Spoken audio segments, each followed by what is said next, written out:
Hi dear friends, welcome to Chalkboard Stories. അപ്പോൾ നമ്മുടെ ഇന്നത്തെ ടോപ്പിക്ക് നമ്മുടെ ഡെയിലി ബൂസ്റ്റർ ആണ്. നമ്മൾ 71 ദിവസത്തോളമായിട്ട് നമ്മൾ ഏകദേശം 71 ക്വസ്റ്റ്യൻ പേപ്പർ ആണ് നമ്മൾ ഇതുവരെ വർക്കൗട്ട് ചെയ്തിരുന്നത്. അപ്പോൾ എല്ലാവരും എനിക്ക് ടെലഗ്രാമിലാണെങ്കിലും മെസ്സേജ് ചെയ്ത് ചോദിക്കുന്നതാണ് നമ്മുടെ ഡിഗ്രി പ്രിലിംസിന്റെ ക്വസ്റ്റ്യൻ പേപ്പർ വർക്കൗട്ട്. അതായത് നമുക്കറിയാം 2021 മുതൽ 13 ഡിഗ്രി പ്രിലിംസിന്റെ പരീക്ഷകളാണ് നമുക്ക് ഇതുവരെ നടത്തിയിരിക്കുന്നത്.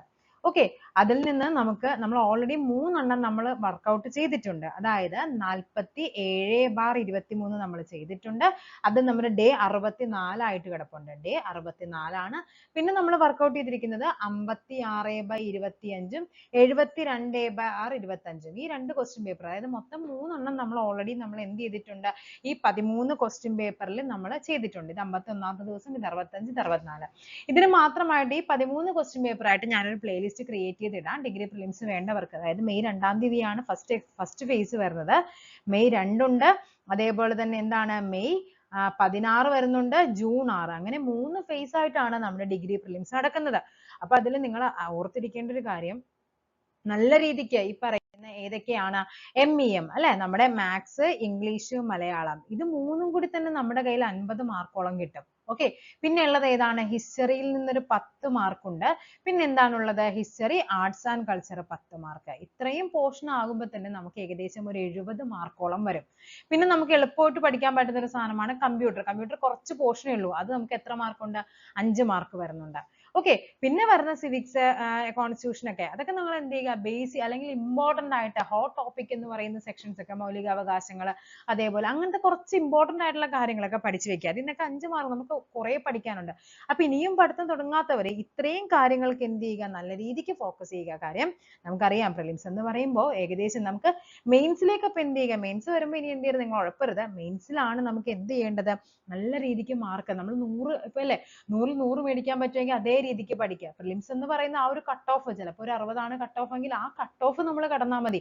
ആ കട്ട് ഓഫ് കടന്ന് എനിക്ക് 61 ഉണ്ട്, ഇപ്പൊ വേറൊരാൾക്ക് 85 ഉണ്ടെങ്കിൽ രണ്ടുപേരുടെയും പൊസിഷൻ സെയിം ആണ്. രണ്ടുപേരുടെയും ഇതെന്ന് പറഞ്ഞാൽ എന്താണ്, അവർ രണ്ടുപേരും മെയിൻസിലേക്ക് ക്വാളിഫൈ ചെയ്തു എന്നുള്ളതേ ഉള്ളൂ. അപ്പൊ എന്ത് ചെയ്യുക, നിങ്ങൾ ഈ ഒരു ഇത്രയും കാര്യങ്ങൾ MEM ഉറപ്പായിട്ടും 50 മാർക്കിൽ നിങ്ങളൊരു 43 to 47 എന്തായാലും മേടിച്ചിരിക്കണം. അതേപോലെ ഹിസ്റ്ററി 10 മാർക്കിൽ നിങ്ങളൊരു 7 മാർക്ക് സ്കോർ ചെയ്യാൻ നോക്കണം.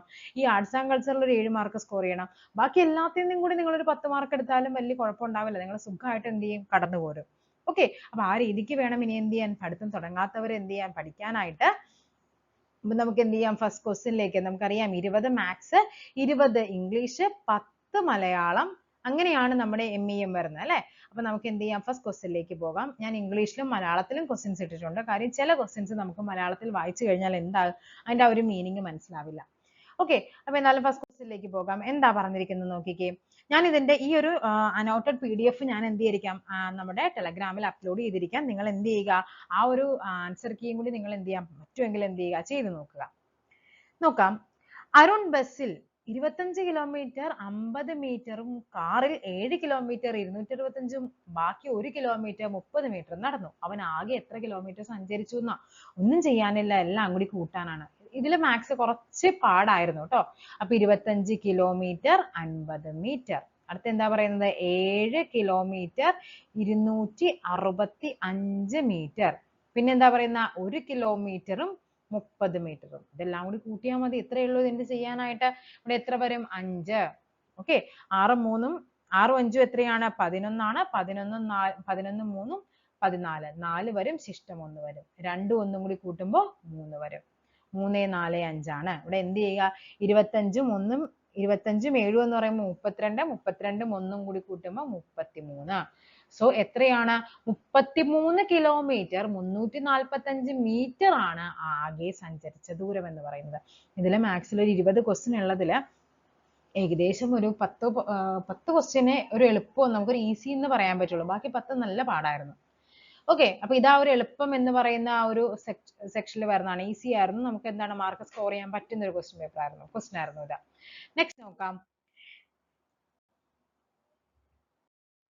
ഒരു വിദ്യാർത്ഥി വിജയിക്കണമെങ്കിൽ ഒരു പരീക്ഷയിൽ 40% മാർക്ക് നേടിയിരിക്കണം.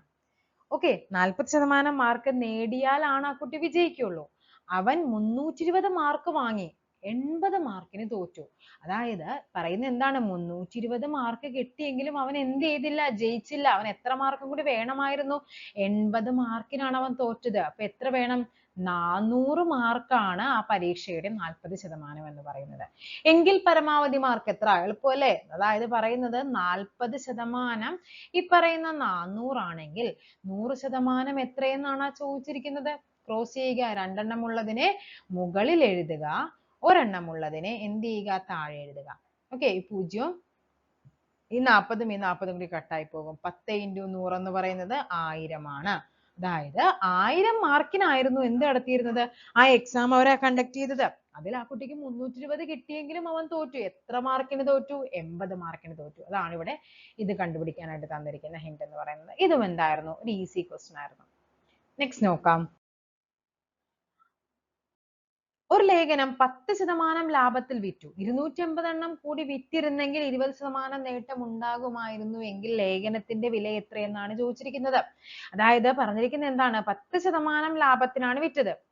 250 എണ്ണം വിറ്റിരുന്നെങ്കിൽ എത്രയായേനെ? 20% ആയേനെ. അതായത് എന്താണ്? അപ്പൊ ഈ ലാഭം 20% ലാഭം കിട്ടാൻ 250 എണ്ണം കൂടി വിൽക്കണമായിരുന്നു. അപ്പൊ ഈ വ്യത്യാസം എന്ന് പറയുന്നത് ഇവിടുത്തെ ലാഭവ്യത്യാസം എത്രയാണ്? ലാഭവ്യത്യാസം ഈ പറയുന്ന 20%-ൽ നിന്ന് 10% കുറക്കുമ്പോൾ 10 എന്ന് കിട്ടും. ഈ 10% ആണ് ഇവര് പറഞ്ഞിരിക്കുന്ന 250 എന്ന് പറയുന്നത്. ഈ 10% 250 ആണെങ്കിൽ നമ്മളോട് ചോദിച്ചിരിക്കുന്ന ലേഖനത്തിന്റെ വില, അതായത് ഇത്രയേ ഉള്ളൂ. നമ്മൾ ഇങ്ങനത്തെ ക്വസ്റ്റ്യൻസ് ഒക്കെ വരുമ്പോൾ എന്താ ചെയ്യേണ്ടത്? ആ ലേഖനത്തിന് 100 രൂപയാണെന്നുള്ള രീതിയിൽ പരിഗണിക്കണം. അപ്പൊ അങ്ങനെയാണെങ്കിൽ 100% എത്രയെന്ന് കണ്ടുപിടിക്കാൻ പറഞ്ഞാൽ എന്താണ് ചെയ്യേണ്ടത്? ക്രോസ് ചെയ്യുക. രണ്ടെണ്ണം ഉള്ളതിനെ മുകളിൽ എഴുതുക, ഒരെണ്ണം ഉള്ളതിനെ എന്ത് ചെയ്യണം? താഴെ എഴുതണം. ഓക്കെ, ഒരെണ്ണം എന്ന് പറയുമ്പോൾ ഇവിടെ എത്രയാണ്? 10 ആണ്. അപ്പൊ ഇതിന്റെ ആൻസർ എത്രയാണ് വരേണ്ടത്? 2500 ആണ് ആൻസർ ആയിട്ട് വരേണ്ടത്. ഓക്കെ, അപ്പൊ 2500 രൂപയായിരുന്നു എന്ത്? ആ ലേഖനത്തിന്റെ വില എന്ന് പറയുന്നത്. നെക്സ്റ്റ് നോക്കാം.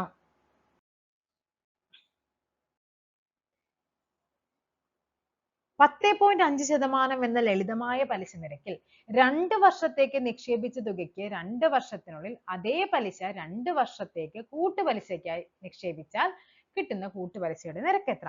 അപ്പൊ ഇവിടെ പറഞ്ഞിരിക്കുന്നത് അല്ലെ, കുറച്ച് പാടുള്ള ക്വസ്റ്റ്യൻ ആയിരുന്നു കേട്ടോ. ഇവിടെ പറഞ്ഞിരിക്കുന്നത് എന്താണ്?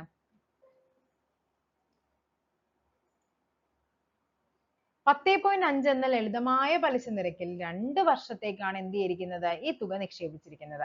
അപ്പൊ ഇവിടെ നമുക്ക് ചെയ്യാനായിട്ട് പറ്റുന്നത്, ഇവിടെ നമുക്കറിയാം റേറ്റ് ഓഫ് ഇൻട്രസ്റ്റ് എന്ന് പറയുന്നത് അല്ലെ, സിമ്പിൾ ഇൻട്രസ്റ്റിലാണ്. റേറ്റ് ഓഫ് ഇൻട്രസ്റ്റ് എന്ന് പറയുന്നത് 10.5% ആണ്. എത്ര വർഷത്തേക്ക്? 2 വർഷത്തേക്ക്. അപ്പൊ സിമ്പിൾ ഇൻട്രസ്റ്റ് നമ്മൾ എങ്ങനെയാണ് കണ്ടുപിടിക്കേണ്ടത്? സിമ്പിൾ ഇൻട്രസ്റ്റ് എന്ന് പറഞ്ഞാൽ ഇവിടെ നമുക്കറിയാം PRN / 100 ആണ്. ഓക്കെ, ഇനി പറഞ്ഞിരിക്കുന്നത് 2 വർഷത്തിനുള്ളിൽ അതേ പലിശ 2 വർഷത്തേക്ക് കൂട്ടുപലിശയ്ക്കായി നിക്ഷേപിച്ചാലും ലഭിക്കുമെന്നാണ് പറഞ്ഞിരിക്കുന്നത്. അതായത് രണ്ടിന്റെയും നമുക്ക് തിരിച്ചു കിട്ടുന്ന എമൗണ്ട് എന്താണ്? തുല്യമാണ്. ഓക്കെ, അതായത് ഞാൻ ആദ്യം എന്ത് ചെയ്തു? 10.5% വെച്ചിട്ട് സിമ്പിൾ ഇൻട്രസ്റ്റിൽ കൊണ്ടേ കുറച്ച് കാശിട്ടു. ഓക്കെ, അതേ കാശ് തന്നെ എന്താണ്? കൂട്ടുപലിശ എന്ന് പറയുമ്പോൾ നിങ്ങൾക്ക് അറിയാലോ, അതായത് 1 വർഷത്തിനുള്ളിൽ അതിന്റെയും കൂടി എമൗണ്ട് കൂടി കൂട്ടിയാണ് വരുന്നത്. അപ്പോഴും എനിക്ക് കിട്ടിയ തുക രണ്ടും സെയിം ആണെങ്കിൽ കൂട്ടുപലിശയുടെ നിരക്ക് എത്രയെന്നാണ് ചോദിച്ചിരിക്കുന്നത്. അപ്പൊ റേറ്റ് ഓഫ് ഇൻട്രസ്റ്റ് രണ്ടിലും 2 ആണ്. നമുക്ക് തിരിച്ചു കിട്ടിയ എമൗണ്ട് തുല്യമാണ്. ഓക്കെ, ഞാൻ 1000 രൂപ കൊണ്ടുപോയിട്ട് ഒരു ബാങ്കിൽ സിമ്പിൾ ഇൻട്രസ്റ്റ് ആയിട്ട് ഇട്ടു, മറ്റൊരു ബാങ്കിൽ എന്ത് ചെയ്തു? അത് കോമ്പൗണ്ട് ഇൻട്രസ്റ്റ് ആയിട്ട് ഇട്ടു. ഒരിടത്ത് 10.5 ആണ് ശതമാനം എന്ന് പറയുന്നത് സിമ്പിൾ ഇൻട്രസ്റ്റിൽ. കോമ്പൗണ്ട് ഇൻട്രസ്റ്റിൽ നമുക്ക് അറിയില്ല, ശതമാനം എത്രയാണെന്ന് അറിയില്ല. പക്ഷെ എനിക്ക് രണ്ടിടത്തും തിരിച്ച് 1200 രൂപ ഒരേപോലെ കിട്ടി. അപ്പൊ എന്താണ് വ്യത്യാസം? അപ്പൊ അവിടുത്തെ പലിശ നിരക്ക് എന്ത് ചെയ്യും? വ്യത്യാസം ഉണ്ടാകും. ഓക്കെ, അപ്പൊ ഇവിടെ നമുക്ക് തുക എന്ന് പറയുന്നത്, ഇനി നമുക്ക് കോമ്പൗണ്ട് ഇൻട്രസ്റ്റിന്റെ കാര്യം നോക്കാം. അപ്പൊ ഇവിടെ കോമ്പൗണ്ട് ഇൻട്രസ്റ്റിന്റെ എങ്ങനെയാണ് നമ്മൾ കണ്ടുപിടിക്കേണ്ടത്? P into 1 plus R divided by 100 the whole power n ആണ്. ഇതാണ് നമ്മുടെ തുക എന്ന് പറയുന്നത്. കോമ്പൗണ്ട് ഇൻട്രസ്റ്റിൽ, അതായത് കൂട്ടുപലിശ നിരക്കിൽ നമുക്ക് തിരികെ ലഭിക്കുന്ന തുകയാണ്. ഇവിടെ എന്താ നമ്മൾ പറയുന്നത്? തിരികെ ലഭിക്കുന്ന പലിശയാണ് പറയുന്നത്. ഓക്കെ, ഇത് രണ്ടും തുല്യമാണെന്നാണോ പറയുന്നത്? അല്ല. അതായത് എന്തൊക്കെയാണ് തുല്യം? ഈ പ്രിൻസിപ്പൽ എമൗണ്ടും ഈ പറയുന്ന സിമ്പിൾ ഇൻട്രസ്റ്റും. ഓക്കെ, അതായത് നമ്മൾ 1000 രൂപ നിക്ഷേപിച്ചു, അതിന്റെ പലിശയും ഇത് നമുക്ക് കൂട്ടുപലിശ നിരക്കിൽ കിട്ടുന്ന ഈ തുക P ഇൻറ്റു ഇവിടെ എന്ത് വരും 1 plus R divide by 100 the whole power n. ഇത് രണ്ടുമാണ് തുല്യം എന്ന് പറയുന്നത്. ഇവിടെ നിങ്ങൾ ഈ സിമ്പിൾ ഇൻട്രസ്റ്റ് മാത്രം എഴുതരുത്, ഇവിടെ എന്തും കൂടി ഉണ്ട്, ആ ഒരു മുതലും കൂടി വരുന്നുണ്ട്. ഓക്കെ, ഇത് രണ്ടും തുല്യമാണെങ്കിൽ നമുക്ക് നോക്കാം.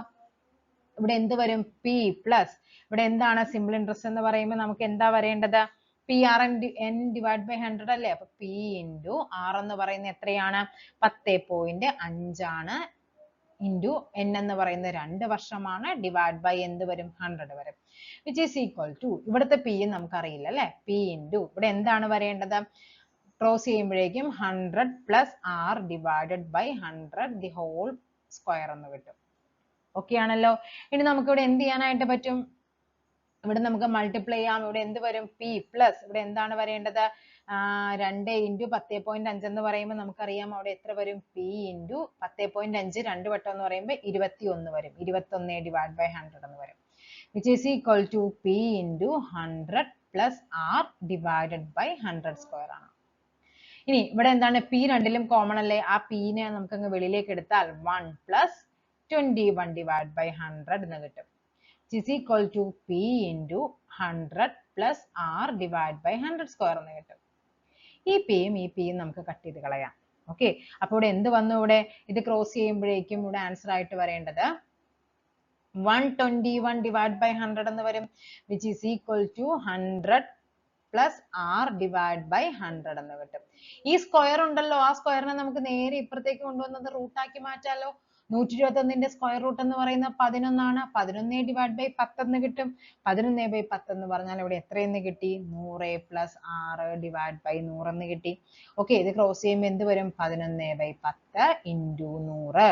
ഓക്കെ, ഇസ് ഈക്വൽ ടു ഇവിടെ എത്ര വരും 100 പ്ലസ് 6 എന്ന് കിട്ടി. ഈ 0 കൂടി കട്ടായി പോകും. 110 മൈനസ് 100 എന്ന് പറയുന്നതാണ് 6. ഇവിടെ 6 എന്ന് പറഞ്ഞാൽ എത്ര കിട്ടി 10% എന്ത് വന്നത് പലിശ വന്നത്.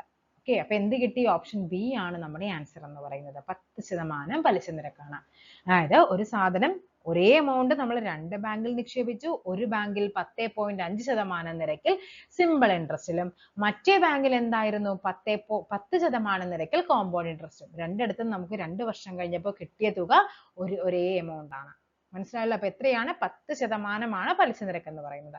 ഇത് കുറച്ച് എന്താണ് കുറച്ച് ഡിഫിക്കൽട്ട് ആയിരുന്നു, നമുക്ക് എന്താണ് കുറച്ച് ചെയ്ത് നമുക്ക് സമയം കളയാനുള്ളത് ഉണ്ടായിരുന്നു. ഓക്കെ, നെക്സ്റ്റ് നോക്കാം. സീത 1 മണിക്കൂർ ഒരു പുസ്തകത്തിന്റെ 1/4 ഭാഗം വായിച്ചു തീർത്തു. 1/5 മണിക്കൂറിൽ എന്തോരം വായിച്ചു തീർക്കും എന്നാണ് ചോദിച്ചിരിക്കുന്നത്. ഓക്കെ, ഇത് നമുക്ക് നോർമലി നമ്മൾ ചെയ്യുന്ന പോലെ തന്നെ ചെയ്യാം. എന്താണ് പറയുന്നത്, 1 മണിക്കൂറിൽ എന്ത് ചെയ്തു 1/4 ഭാഗം വായിച്ചു. അങ്ങനെയാണെങ്കിൽ 2/1/5 മണിക്കൂർ എന്ന് പറഞ്ഞാൽ നമുക്ക് അതിന് ആദ്യം എന്ത് ചെയ്യണം, ഈ തന്നിരിക്കുന്നത് മിക്സഡ് ഫ്രാക്ഷൻ ആണ്, മിശ്ര ഭിന്നമാണ്. നമുക്ക് ആദ്യം അതിനെ ഇംപ്രോപ്പർ ഫ്രാക്ഷൻ ആക്കി മാറ്റണം. അപ്പൊ ഇവിടെ എന്ത് വരും 2 × 5 10, 10 + 1 എന്ന് പറയുന്നത് 11/5 എന്ന് കിട്ടി. ഓക്കെ, ഈ 11/5 മണിക്കൂറാണ്, 11/5 മണിക്കൂർ. ഓക്കെ, അങ്ങനെയാണെങ്കിൽ നമുക്കിവിടെ എന്ത് ചെയ്യാനായിട്ട് പറ്റും, 1 മണിക്കൂറിൽ എന്ത് ചെയ്തു 1/4 ഭാഗം വായിച്ചു എങ്കിൽ 11/5 മണിക്കൂറിൽ എത്ര എന്ത് ചെയ്യണം, ക്രോസ് ചെയ്യണം.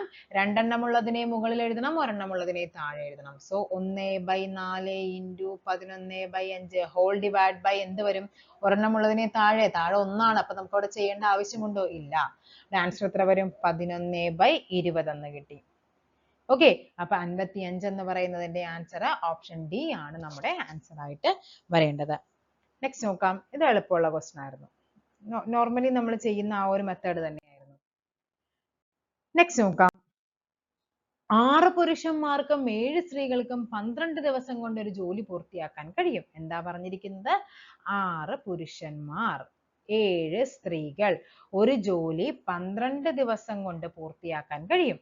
ഓക്കെ, ഇനി എന്താ പറയുന്നത്, 2 പുരുഷന്മാരും 5 സ്ത്രീകളും കൂടി ഒരു ജോലി 20 ദിവസം കൊണ്ട് ആ ജോലി പൂർത്തിയാക്കും എങ്കിൽ നമുക്ക് എന്താണ് വേണ്ടത്, 10 പുരുഷന്മാർ. ഓക്കെ, 10 പുരുഷന്മാരും അതേപോലെ തന്നെ എത്രയാ പറയുന്നത് 10 പുരുഷന്മാർക്ക് എത്ര ദിവസം എന്നാ. അപ്പൊ ഇവിടെ നമുക്കറിയാം ഇവിടെ ആകെ ജോലി എന്ന് പറഞ്ഞാൽ എന്താണ്? ഓക്കെ, ആകെ ജോലി എന്ന് പറയുന്നത് 6 പുരുഷന്മാരും 7 സ്ത്രീകളും കൂടി ചെയ്യുന്ന ആകെ ജോലി എന്താണ്? 12 ആണ്. അത് തന്നെയാണ് ഇവിടെ എന്ത് പറയുന്നത്? 2 പുരുഷന്മാരും 5 സ്ത്രീകളും കൂടി ചെയ്യുന്നത്. ജോലി എന്ന് പറയുന്നത് അവിടെ സെയിം ആണ്. ആളുടെ എണ്ണത്തിനനുസരിച്ചും പുരുഷന്മാരുടെ സ്ത്രീകളുടെ എണ്ണം മാറുന്നതനുസരിച്ച് അവിടെ എന്താണ് മാറുന്നത്? അല്ലെ? വർക്ക് ഒരിക്കലും മാറില്ല. ഒരു മതിൽ കെട്ടുക എന്നുള്ളൊരു പണിയാണ് നമുക്ക് ഒരാൾക്ക് അസൈൻ ചെയ്ത് കൊടുത്തിരിക്കുന്നതെങ്കിൽ ആ പണി ആളുടെ എണ്ണം കൂടിയെന്ന് കരുതിയിട്ട് മതിലിന്റെ നീളം കൂടുവോ? ഇല്ല. നമുക്ക് വേണ്ട മതിൽ അത്രയും പണിതാൽ മതി. അത് ചിലപ്പോൾ എന്താണ് അവിടെ കൂടുന്നത്? ദിവസമാണ് അവിടെ എന്ത് ചെയ്യും? ഒന്നുകിൽ കൂടും അല്ലെങ്കിൽ കുറയും. ഓക്കെ, അപ്പൊ വർക്ക് എന്ന് പറയുന്നത് രണ്ടിടത്തും സെയിം ആണ്. ഓക്കെ ആണല്ലോ? അതാണ് എഴുതിയിരിക്കുന്നത്. നോക്കാം, 12 into 6 എന്ന് പറഞ്ഞാൽ എത്രയാണ്? 12 6 72 men plus 12 into 7 എന്ന് പറഞ്ഞാൽ 84 women എന്ന് പറയുന്നത് ഇവിടെ എത്ര വരും? 40 men ഉം 100 women എന്ന് കിട്ടി. നമുക്ക് എല്ലാം men ഉം women ഉം. നമുക്ക് എഫിഷ്യൻസി ആണ് വേണ്ടത്. പുരുഷന്റെയും സ്ത്രീയുടെയും എഫിഷ്യൻസി വേണം. ഇവിടെ എത്ര കിട്ടും? 72 m minus 40 m എന്ന് പറയുന്നത് 100 women minus 84 women ആണ്. ഓക്കെ, 72-ൽ നിന്ന് 40 കുറച്ചു കഴിഞ്ഞാൽ നമുക്ക് എന്ത് കിട്ടും? 32 men എന്ന് കിട്ടും. 32 men ഉം അതേപോലെ തന്നെ ഇവിടെ എത്ര കിട്ടും? 16 women എന്ന് കിട്ടി. ഇവിടെ നമുക്ക് എന്താ കണ്ടുപിടിക്കേണ്ടത്? men ഉം women ഉം തമ്മിലുള്ള റേഷ്യോ എന്ന് പറഞ്ഞാൽ ഇവിടെ ഓൾറെഡി 16 ഉണ്ട്. ഡിവൈഡ് ബൈ 32 കട്ടായി പോകും. 1/2 എന്ന് കിട്ടി. അതായത് മെന്നിന്റെ എഫിഷ്യൻസി എന്ന് പറയുന്നത് 1 ആണ്. വുമണിന്റെ എഫിഷ്യൻസി എന്ന് പറയുന്നത് 2 ആണ്. ഇതാണ് നമുക്ക് തന്നിരിക്കുന്നത്. ഇനി നമുക്ക് എന്ത് ചെയ്യണം? വർക്ക്, ടോട്ടൽ വർക്ക് എത്രയാണെന്ന് കണ്ടുപിടിക്കണം.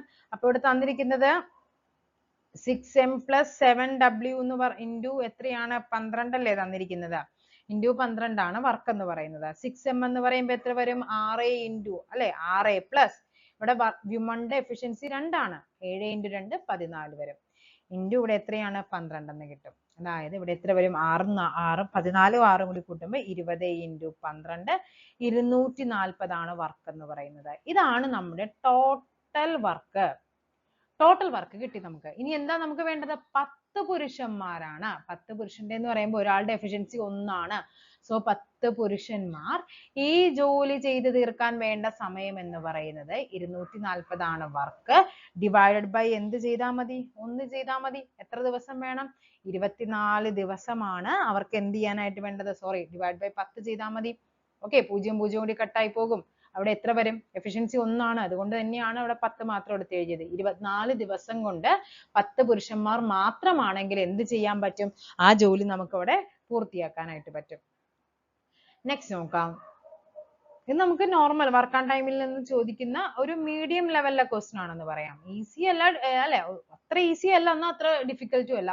ഈ ജോലി വർക്കും വർക്ക് ഓൺ ടൈം പഠിച്ചവർക്ക്, ടൈം ആൻഡ് വർക്ക് എന്ന് പറയുന്ന ആ ഒരു പഠിച്ചവർക്ക് വലിയ കുഴപ്പമില്ലാത്തൊരു ക്വസ്റ്റ്യൻ ആണത്. നെക്സ്റ്റ് നോക്കാം. പി ക്യു ആർ എസ് എന്നിവ ഒരേ ബിന്ദുവിൽ നിന്ന് ഒരു വൃത്താകൃതിയിലുള്ള പാതയിൽ 1 കിലോമീറ്റർ ചുറ്റുള്ള പൂന്തോട്ടത്തിന് ചുറ്റും അതേ ദിശയിൽ, അതായത് ഇവർ ഇങ്ങനെ ഒരു നടക്കാൻ പോവാണ്. ഇവർ ഇവിടെ നിന്ന് ഇങ്ങനെ സ്റ്റാർട്ട് ചെയ്ത് ഇങ്ങനെ നടന്നുകൊണ്ടിരിക്കുവാണ്. ആരൊക്കെയുണ്ട്? പി ഉണ്ട്, ക്യു ഉണ്ട്, ആർ ഉണ്ട്, എസ് ഉണ്ട്. P Q R S. ഇനി എന്താ പറയുന്നത്? പി മണിക്കൂറിൽ 5 കിലോമീറ്റർ വേഗതയില്, ക്യു 4 കിലോമീറ്റർ വേഗതയില്, ആർ 7 കിലോമീറ്റർ വേഗതയില്, എസ് 11 കിലോമീറ്റർ വേഗതയിലുമാണ് നടക്കുന്നത്. അപ്പൊ ഇവരെല്ലാവരും ഒരുമിച്ച് തുടങ്ങി ഇവിടുന്ന്. അപ്പൊ എസ് ആദ്യം പോകുമല്ലോ. എസ് ഇങ്ങനെ കറങ്ങിക്കൊണ്ടിരിക്കും. അപ്പോഴായിരിക്കും ഏറ്റവും പുറകെയായിരിക്കും ക്യൂ വരുന്നത്. പലരും പല സ്പീഡാണ് നടക്കുന്നത്. നമ്മൾ ചോദിച്ചിരിക്കുന്നത് സ്റ്റാർട്ടിംഗ് പോയിന്റിൽ, ഈ തുടങ്ങിയ സ്ഥലത്ത് ഇവർ പല സ്ഥലത്ത് വെച്ച് കണ്ടുമുട്ടുന്നുണ്ട്. അതല്ല ചോദിച്ചിരിക്കുന്നത്. തുടങ്ങിയ സ്ഥലത്ത് ഇവർ 4 പേരും ഒരേപോലെ എത്താൻ വേണ്ട സമയമാണ് നമ്മളോട് ചോദിച്ചിരിക്കുന്നത്. അപ്പൊ ഈ 4 പേരും വീണ്ടും കണ്ടുമുട്ടാനുള്ള സമയം എന്ന് പറയുന്നത് 4 പേരിന്റെയും എന്താണ്? നടക്കാൻ എടുക്കുന്ന ഒരു ടൈം ഉണ്ടല്ലോ, അതിന്റെ LCM മതി. ആ ടൈമിന്റെ LCM ആണ് നമുക്ക് വേണ്ടത്. അപ്പൊ നമുക്ക് എന്ത് ചെയ്യണം? ടൈം കണ്ടുപിടിക്കണം. ഓക്കെ, ടൈം എന്ന് പറഞ്ഞാൽ എത്രയാണ്? ദൂരം ബൈ വേഗത അല്ലെ? ദൂരം ബൈ വേഗതയാണ് ടൈം എന്ന് പറയുന്നത്. അപ്പൊ പിയുടെ കണ്ടുപിടിക്കാൻ നമുക്ക് പിയുടെ ദൂരം എന്ന് പറയുന്നത് 1 ആണ്. വേഗത എത്രയാണ്? 5 അല്ലെ? ദൂരം 1 തന്നെയാണ്. അപ്പൊ ക്യൂവിന്റെ ആണെങ്കിലോ ദൂരം 1 ആണ്, വേഗത 4 ആണ്. അതാണ് സമയം. ആറിന്റെ ആണെങ്കിലോ ദൂരം 1 ആണ്, വേഗത 7 ആണ്. എസിന്റെ ആണെങ്കിൽ ദൂരം 1 ഉം വേഗത 11 ആണ്. ഇതാണ് നമ്മുടെ സമയങ്ങൾ എന്ന് പറയുന്നത്. ഇനി ഇതിന്റെ LCM ആണ് നമുക്ക് കണ്ടുപിടിക്കേണ്ടത്. LCM ഓഫ് എന്തിന്റെ 1/5, 1/4, 1/7, 1/11. ഇതിന്റെ LCM കണ്ടുപിടിക്കണം. എങ്ങനെയാണ് നമ്മൾ ഭിന്നസംഖ്യകളുടെ LCM കണ്ടുപിടിക്കേണ്ടത്? ഭിന്നസംഖ്യകളുടെ LCM കണ്ടുപിടിക്കാനായിട്ട് എന്ത് ചെയ്യണം? നിങ്ങൾ ഭിന്നസംഖ്യ കണ്ടിട്ടുണ്ട്, നിങ്ങളുടെ LCM എന്നാണ് പറഞ്ഞിരിക്കുന്നതെങ്കിൽ നിങ്ങൾ എന്ത് ചെയ്യുക? LCM ആദ്യം എഴുതുക. LCM ഓഫ് എന്താണ്? അംശങ്ങൾ എടുത്ത് എഴുതുക. ഓക്കെ, ഡിവൈഡഡ് ബൈ എന്ത് എഴുതണം? HCF ഓഫ് എന്ത് ചെയ്യണം? ഛേദങ്ങൾ എഴുതണം. 5, 4, 7, 11. ഇതാണ് നമ്മൾ ചെയ്യേണ്ടത്. ഓക്കെ, അപ്പൊ എന്താണ്? LCM ഓഫ് എടുത്ത് എഴുതുക. LCM ആണ് കണ്ടുപിടിക്കേണ്ടതെങ്കിൽ LCM ഓഫ് എന്താണ്? നമ്മുടെ ന്യൂമറേറ്റേഴ്സ് എടുത്ത് എഴുതുക, അംശങ്ങൾ എടുത്ത് എഴുതുക, ഡിവൈഡ് ബൈ HCF. ഇനി നിങ്ങളോട് ചോദിക്കുന്നു HCF ഓഫ് ഒരു സെറ്റ് ഓഫ് ഫ്രാക്ഷണൽ നമ്പേഴ്സ് തന്നിട്ട്, ഭിന്നസംഖ്യകൾ തന്നിട്ട് HCF ആണ് കണ്ടുപിടിക്കേണ്ടതെങ്കിൽ അവിടെ എന്താ നിങ്ങൾ ചെയ്യേണ്ടത്? ഡയറക്റ്റ് HCF കണ്ടുപിടിക്കാൻ പറഞ്ഞാൽ മുകളിൽ എന്ത് എഴുതുക? HCF of numerators divided by LCM of denominators ആണ് ചെയ്യേണ്ടത്. ഓക്കെ, അപ്പൊ ഇവിടുത്തെ LCM എന്ന് പറയുന്നത് 1 ആണ്. HCF ഇത് എന്താണ്? പ്രൈം നമ്പർ ആണ്. ഇത് പ്രൈം ആണ്, ഇത് പ്രൈം ആണ്. സോ ഒബ്വിയസ്ലി HCF എന്ന് പറയുന്നത് 1 തന്നെയായിരിക്കും. 1/1 എന്ന് പറയുന്നത് 1 തന്നെയാണ്. അതായത് ഇവരെല്ലാവരും PQRS സ്റ്റാർട്ട് ചെയ്ത് നടന്ന് പോവുകയാണ്. അവർ കറക്റ്റ് 1 മണിക്കൂർ ആകുമ്പോൾ വീണ്ടും അവരെല്ലാവരും എന്ത് ചെയ്യുന്നുണ്ട്? അതേ സ്റ്റാർട്ടിംഗ് പോയിന്റിൽ അവർ എത്തുന്നുണ്ട്. ഓക്കെ, നെക്സ്റ്റ് നോക്കാം. The value of negative 343 whole power 2/3 അല്ലെ, എക്സ്പോണൻസ് ആണ് തന്നിരിക്കുന്നത്. negative 343 എന്ന് പറയുമ്പോൾ ഇവിടെ നമുക്ക് ഇതിനെ എങ്ങനെ റെപ്രസെന്റ് ചെയ്യാനായിട്ട് പറ്റും? negative 343 നമുക്ക് ഇതിനെ ഇങ്ങനെ എഴുതാൻ പാടില്ലേ? സ്ക്വയർ ദി ഹോൾ ക്യൂബ് എന്ന് എഴുതാം. ഹോൾ 1/3 എന്ന് എഴുതാം. ഹോൾ ക്യൂബ് അല്ല, 1/3. അതായത് നമ്മൾ പഠിക്കുന്നുണ്ട് a power m the whole power n ആണെങ്കിൽ നമുക്കതിനെ a power m into n എന്ന് നമുക്ക് എന്ത് ചെയ്യാനായിട്ട് പറ്റും? അവിടെ റെപ്രസെന്റ് ചെയ്യാനായിട്ട് പറ്റും. അങ്ങനെയാണെങ്കിൽ നമുക്കിവിടെ എന്ത് ചെയ്യാം? കണ്ട, സെയിം അല്ലേ? 2 into 1 2/3 അല്ലെ? 2 into 1/3 എന്ന് പറഞ്ഞാൽ എന്താണ്? 2/3 തന്നെയാണ്, വ്യത്യാസമൊന്നുമില്ല. നമുക്കറിയാം negative 1ന്റെ സ്ക്വയർ എന്ന് പറഞ്ഞാൽ അത് 1 ആണ്. നെഗറ്റീവ് ഒരു സംഖ്യയുടെ നെഗറ്റീവ് തന്നിട്ട് അതിന്റെ പവർ എന്താണ്? പവർ, അതായത് ഇത് ഈവൻ നമ്പർ ആണെങ്കിൽ ആൻസർ പോസിറ്റീവ് ആയിട്ട് മാറും. സോ ഇവിടെ നമുക്ക് 343 തന്നെ എഴുതാം. 343 the whole square the whole power 1/3 എന്നായിട്ട് മാറും. ഓക്കെ, ഈ 343 എന്ന് പറഞ്ഞാൽ എന്താണത്? 7ന്റെ ക്യൂബ് ആണ് നമ്മുടെ 343 എന്ന് പറഞ്ഞാൽ. അപ്പൊ നമുക്ക് ഇവിടെ എന്ത് എഴുതാം? 7 cube the whole power 2 into 1/3 എന്ന് വരും. ആൻസർ എങ്ങനെ വരും? 7 power 6 the whole power 1/3 എന്ന് കിട്ടും. അതായത് ഇവിടെ എന്താണ് വരേണ്ടത്? 7 power 6 into 1/3.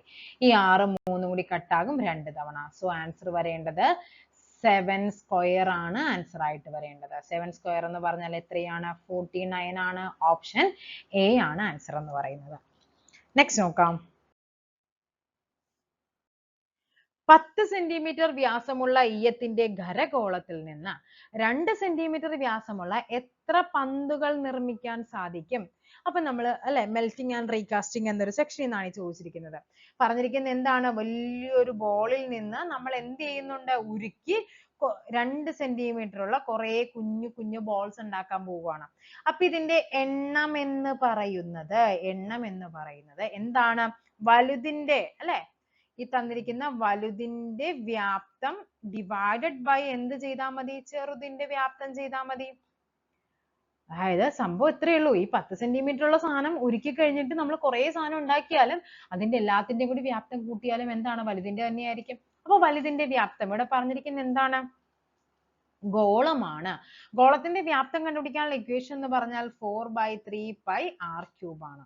ഓക്കെ, അപ്പൊ വലുതിന്റെ വ്യാപ്തം എന്ന് പറയുന്നത് ഇവിടെ എന്ത് വരും? 4/3 pi. വലുതിന്റെ r എന്ന് പറഞ്ഞാൽ എത്രയാണ്? റേഡിയസ്.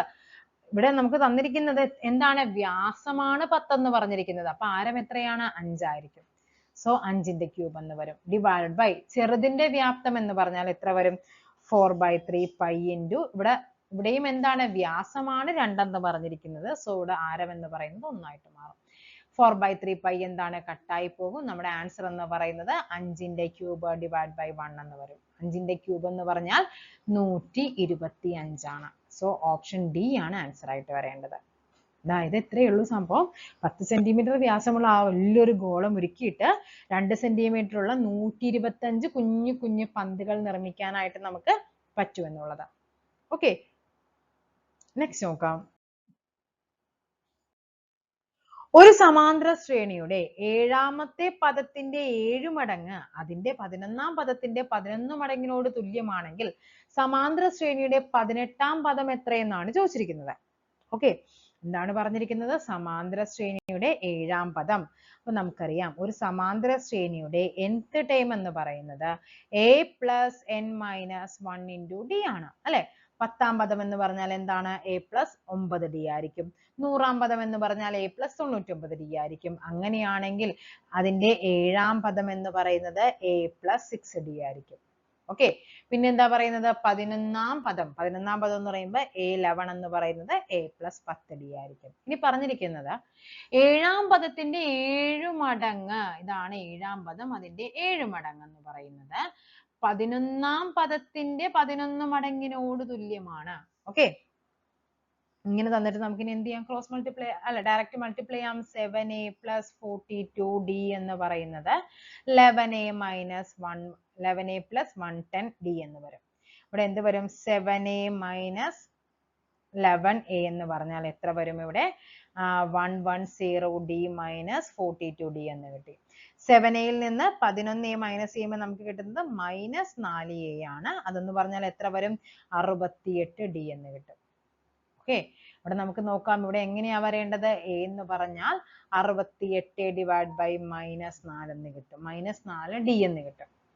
ഓക്കെ, അതായത് ഇവിടെ എത്ര കിട്ടും? 68/4 എന്ന് പറഞ്ഞാൽ 17d എന്ന് കിട്ടി. -17d എന്ന് കിട്ടി. അപ്പൊ a എന്ന് പറയുന്നത് -17d ആണെന്ന് നമുക്ക് കിട്ടി. നമ്മളോട് ചോദിച്ചിരിക്കുന്നതാണ് 18ാം പദം. അപ്പൊ നമുക്ക് ഇവിടെ കണ്ടുപിടിക്കാം. a 18 എന്ന് പറഞ്ഞാൽ നമ്മൾ എന്താ ചെയ്യേണ്ടത്? a plus 17d ആണ്. ഇവിടെ a എന്ന് പറഞ്ഞാൽ നമുക്ക് എന്ത് കിട്ടി? a എന്ന് പറഞ്ഞാൽ -17d ആണെന്ന് കിട്ടി, plus 17d. ഓക്കെ, ഇവിടെ എന്ത് വരും? ഇതും ഇതും കൂടി ക്യാൻസൽ ആയി പോകും, 0 കിട്ടും. ഓപ്ഷൻ ബി ആണ് നമുക്ക് ആൻസർ ആയിട്ട് വരേണ്ടത്. അതായത് ആ ഒരു സമാന്തര ശ്രേണിയുടെ 18ാം പദം എന്ന് പറഞ്ഞാൽ എന്താണ്? 0 ആയിരിക്കും. ഓക്കെ, നെക്സ്റ്റ് നോക്കാം. Find the odd one among the following എന്നാ ചോദിച്ചിരിക്കുന്നത്. ഫ്രഞ്ച് ഓപ്പൺ ഉണ്ട്, അതേപോലെ തന്നെ എന്താണ്? US ഓപ്പൺ ഉണ്ട്, വിംബിൾട്ടൺ ഉണ്ട്, ഡേവിസ് കപ്പ് ഉണ്ട്. ഇവിടെ ആൻസർ ആയിട്ട് വരേണ്ടത് ഡേവിസ് കപ്പ് ആണ്. ഓക്കെ, നെക്സ്റ്റ് നോക്കാം. പ്രശ്നം അനുമാനമാണെങ്കിൽ പ്രവചനം എന്താണെന്നാണ്? ഏതെങ്കിലും ഓപ്ഷൻ ഉപയോഗിച്ചിട്ടാണ്. അപ്പൊ നമ്മൾ പ്രശ്നത്തിന് നമ്മൾ എന്താണ്? അനുമാനം ചെയ്യുന്നത് അല്ലെ. അങ്ങനെയാണെങ്കിൽ പ്രവചനം എന്ന് പറയുമ്പോൾ എന്താണ് വരേണ്ടത്? അവസ്ഥയാണ്. ഓക്കെ, അവസ്ഥ.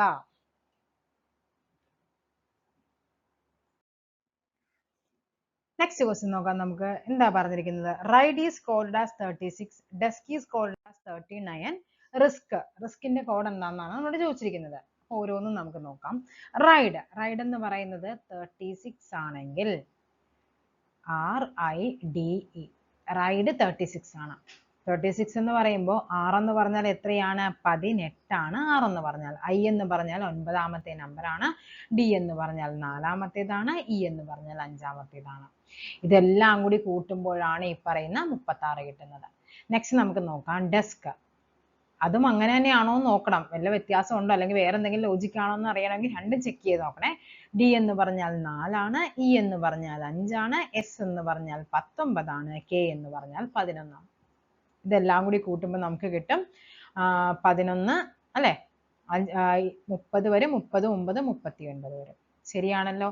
അങ്ങനെയാണെങ്കിൽ റിസ്കിനെ നമുക്ക് എങ്ങനെ കോഡ് ചെയ്യാന്നാണ് പറയുന്നത്? R എന്ന് പറഞ്ഞാൽ എന്താണ് വരേണ്ടത്? R 18 ആണ്, I എന്ന് പറഞ്ഞാൽ 9 ആണ്, S 19 ആണ്, K 11 ആണ്. അപ്പൊ റിസ്ക് ഇതെല്ലാം കൂടി ആഡ് ചെയ്യുമ്പോൾ നമുക്ക് കിട്ടുന്നത് എത്ര വരും? 57 ആണ് വരേണ്ടത്. ഓപ്ഷൻ ബി ആണ് നമ്മുടെ ആൻസർ എന്ന് പറയുന്നത്. നെക്സ്റ്റ് നോക്കാം. Find the wrong number in the following series. ഈ ക്വസ്റ്റ്യൻ ക്യാൻസൽ ചെയ്തിട്ടുണ്ടേ. നെക്സ്റ്റ് നോക്കാം. At what time between 4 and 5 will the hands of a clock be right angles? അതായത് 4നും 5നും ഇടയിൽ അതായത് ഇത് ഇങ്ങനെ ഇരിക്കുന്നത് നമ്മുടെ ക്ലോക്ക്. ഈ ക്ലോക്കിൽ ഇവിടെ നമുക്കറിയാം ഇവിടെ 12 ഉണ്ട്, 1, 2, 3, 4, 5, 6. ഈ 4, 5 സമയത്തിന്റെ ഇടക്ക് എപ്പോഴാണ് ഈ ക്ലോക്ക് എന്ന് പറയുന്ന സാധനം എന്താണ് രണ്ട് ആംഗിൾസുമായിട്ട് ഇങ്ങനെ 90 ഡിഗ്രി പെർപെൻഡിക്കുലർ ആയിട്ട് വരുന്നതെന്നാണ് ചോദിച്ചിരിക്കുന്നത്. എങ്ങനെ കണ്ടുപിടിക്കാനായിട്ട് ഒരു ഇക്വേഷൻ ഉണ്ട്. 90 ഡിഗ്രി ആണോ എന്ന് ചെക്ക് ചെയ്യാനുള്ള ഇക്വേഷൻ എന്ന് പറഞ്ഞാൽ നിങ്ങൾ ഈ പറയുന്ന 30h - 11/2 m നമ്മൾ ആംഗിൾ കണ്ടുപിടിക്കാൻ പഠിക്കില്ലേ, അതേപോലെ പഠിച്ചു വെക്കേണ്ട ഒരു ഇക്വേഷൻ ആണ് 6t പ്ലസ് എന്താണ് a plus or minus 3 divided by 11 എന്ന് എഴുതുക. ഓക്കെ, ഇവിടെ നമുക്ക് എന്താ വരേണ്ടത് 60 പ്ലസ് ഇവിടെ എന്ത് വരും, a എന്ന് പറഞ്ഞാൽ നമ്മുടെ ഫസ്റ്റ് ടൈം ആണ്, 4-നും 5-നും ഇടയിൽ എന്നല്ലേ പറഞ്ഞിരിക്കുന്നത്. അപ്പൊ 4 പ്ലസ് ഇവിടെ എത്രയാണ് 3 ഡിവൈഡ് ബൈ 11 എന്ന് വരും. 60 ഇൻറ്റു ആണ്, പ്ലസ് അല്ല, ഇങ്ങനെ. ഓക്കെ, അപ്പോൾ എത്ര വരും 60 ഇൻറ്റു 7 ഡിവൈഡ് ബൈ 11 എന്ന് വരും. അതായത് 6 7 42, 420 ഡിവൈഡ് ബൈ 11 എന്ന് കിട്ടും. അപ്പൊ നമുക്ക് നോക്കാം 420 ഡിവൈഡ് ബൈ 11 എന്ന് പറയുമ്പോൾ എത്ര തവണ, 3 തവണ 33. ഓക്കെ, ഇവിടെ ആൻസർ എത്ര വരും 90 വരും. 90-ൽ എത്ര തവണ 8 തവണ, ഇവിടെ ആൻസർ 88 വരും, റിമൈൻഡർ 2 വരും. സോ നമ്മുടെ ആൻസർ എങ്ങനെ വരും 38 2 ബൈ 11. 38 2 ബൈ 11. ഇവിടെ ഏത് കഴിഞ്ഞിട്ടായിരിക്കും, 4 മണി കഴിഞ്ഞിട്ടായിരിക്കുമല്ലോ. കാര്യം 5 മണി 5 ഇവിടെ 5 ഇട്ട് കൊടുത്താൽ എന്തായിരിക്കും, 5 മണി കഴിഞ്ഞു പോയില്ലേ, 4-നും 5-നും ഇടയിലാണ്. സോ നമുക്ക് വേണ്ടത് 4 കഴിഞ്ഞ 38 2 ബൈ 11 മിനിറ്റിലാണ് എന്ത് ചെയ്യുന്നത്, ഇവ രണ്ടും എന്ത് ചെയ്യുന്നത് ഒരുമിച്ച് 90 ഡിഗ്രി ആകുന്നത്. സോ ഓപ്ഷൻ ബി ആണ് ആൻസർ ആയിട്ട് വരേണ്ടത്. നെക്സ്റ്റ് നോക്കാം. The calendar of the year 2025 will be the same year. Same for the year. അതായത് 2025-ലെ കലണ്ടർ എത്ര വർഷങ്ങൾക്ക് ശേഷം വീണ്ടും സെയിം റിപ്പീറ്റ് ചെയ്യുമെന്നാണ് ചോദിക്കുന്നത്. ഇവിടെ നിങ്ങൾ ചെയ്യേണ്ടത്, അങ്ങനെ റിപ്പീറ്റേഷൻ ചോദിച്ചു കഴിഞ്ഞാൽ ചെയ്യേണ്ടത് ഈ പറയുന്ന വർഷത്തെ ആദ്യം എന്ത് ചെയ്യണം, 4 കൊണ്ട് ഹരിക്കണം. I4 20. 0 ഈ 2 ഇറക്കി എഴുതുക, ഇവിടെ 0 ഇട്ട് കൊടുക്കുക, ഇവിടെ എന്ത് വരും 5 ഇട്ട് കൊടുക്കുക, ഇവിടെ എത്ര വരും I4 20, R4 24. ഓക്കെ, റിമൈൻഡർ 1 കിട്ടി. ഇനി നിങ്ങൾ പഠിക്കേണ്ടത് റിമൈൻഡർ 0 ആണ് എങ്കിൽ, സിസ്റ്റം ഒന്നും വന്നില്ല എങ്കിൽ നിങ്ങൾ ആ തന്നിരിക്കുന്ന വർഷത്തോട് 28 കൂട്ടണം. റിമൈൻഡർ 1 ആണെങ്കിൽ തന്നിരിക്കുന്ന വർഷത്തോട് 6 കൂട്ടണം. റിമൈൻഡർ 2 3 ആണെങ്കിലും തന്നിരിക്കുന്ന വർഷത്തോട് 11 കൂട്ടണം. ഇത് പഠിച്ചു വെക്കണേ. 0 കാര്യം 3 വരെ റിമൈൻഡർ വരുള്ളൂ. 0 വരാം, 1 വരാം, 2 വരാം, 3 വരാം. 0 ആണെങ്കിൽ 28, 1 ആണെങ്കിൽ 6, 2 3 ആണെങ്കിൽ 11. അപ്പൊ ഇവിടെ 1 ആണല്ലോ. സോ എന്ത് ചെയ്യുക, ഈ 2025-നോട് 6 കൂട്ടി 2031 ആണ് നമ്മുടെ ആൻസർ. 2031-ാമത്തെ വർഷം എന്ന് പറയുന്നത് എന്താണ്, നമ്മുടെ ആ ഒരു സെയിം എന്തായിരിക്കും 2025-ലെ സെയിം കലണ്ടർ തന്നെയായിരിക്കും. ഓക്കെ, നെക്സ്റ്റ് നോക്കാം. ഈ ക്വസ്റ്റ്യൻ എന്ത് ചെയ്തിട്ടുണ്ട്, ക്യാൻസൽ ചെയ്താണ്. നെക്സ്റ്റ് ക്വസ്റ്റ്യൻ നോക്കാം.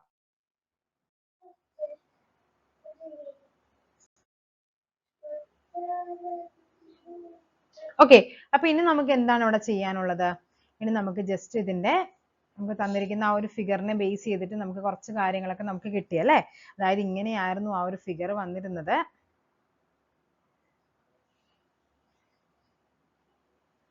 ഇങ്ങനെ വരച്ചു, ഇവിടെ എന്താണ് വന്നിരിക്കുന്നത്, ഇവിടെയും ഇങ്ങോട്ട് വന്നിട്ടുണ്ടായിരുന്നു, ഇവിടെയും നമ്മൾ വരച്ചു. നമ്മളോട് കണ്ടുപിടിക്കാൻ പറഞ്ഞിരിക്കുന്നത് ഈ ഒരു ഷോർട്ടസ്റ്റ് ഡിസ്റ്റൻസ് ആണ്. ഓക്കെ, അപ്പൊ ഇവിടെ നമ്മൾ പേരൊക്കെ കൊടുത്തിരുന്നത് എങ്ങനെയായിരുന്നു, ഇത് A ആണെന്ന് കൊടുത്തു, ഇത് B ആണെന്ന് കൊടുത്തു, ഇത് C ആണെന്ന് കൊടുത്തു, ഇത് D, ഇവിടെ നമ്മൾ E കൊടുത്തു, ഇവിടെ നമ്മൾ F, ഇത് G, ഇത് H എന്ന് കൊടുത്തു. ഓക്കെ, അപ്പൊ നമുക്ക് ഈ HG നമുക്ക് കിട്ടി, എത്രയായിരുന്നു നമുക്ക് കിട്ടിയത് 2√2 എന്ന് കിട്ടി. ഇവിടെ നമുക്ക് കിട്ടിയത് എത്രയായിരുന്നു 3√2 അല്ലെ, 3√2 എന്നും കിട്ടി. അപ്പൊ ഇത്രയും കാര്യങ്ങൾ നമുക്കറിയാം. ഇനിയിപ്പോ നമുക്ക് എന്താണ് ഈ പറയുന്ന CF നമുക്ക് കണ്ടുപിടിക്കണം അല്ലെ. ഈ CF കണ്ടുപിടിക്കാനായിട്ട് ഇത് 5 ആണെന്ന് നമുക്കറിയാം, ഇതും 3√2 ആണ്. നമുക്ക് ആദ്യം എന്ത് വേണം, ഈ EF കണ്ടുപിടിക്കണം. ഈ EF കണ്ടുപിടിക്കണമെങ്കിൽ ഈ ടോട്ടൽ ഡിസ്റ്റൻസിൽ നിന്ന് നമുക്ക് എന്ത് ചെയ്താൽ മതി, ഇതിന്റെ ഡിസ്റ്റൻസ് അങ്ങ് കുറച്ചാൽ മതിയല്ലോ, ഈ പറയുന്ന 2√2 അങ്ങ് കുറച്ചാൽ മതിയല്ലോ. അപ്പൊ ഇതിവിടെ 3√2 ആണ്. അപ്പൊ ടോട്ടൽ ഡിസ്റ്റൻസ് എന്ന് പറഞ്ഞാൽ എന്താണ്, ഈ പറയുന്ന AD. AD-യിൽ നിന്ന് നമുക്ക് എന്ത് മൈനസ് ചെയ്യണം, ഈ തന്നിരിക്കുന്ന GF അല്ലെ. GF വേണ്ട, നമുക്ക് AD വേണ്ട, നമുക്ക് GE എഴുതാം, അതാണ് ഏറ്റവും എളുപ്പം. GE - GF ചെയ്യണം. ഇനി ഈ GE എന്ന് പറയുന്നതും AD എന്ന് പറയുന്നതും സെയിം ആണല്ലോ. അപ്പൊ നമുക്കിവിടെ എന്ത് എഴുതാം? ജിയുടെ പ്ലേസിൽ നമുക്ക് AD എഴുതാം. AD മൈനസ് GF എന്ന് കിട്ടും.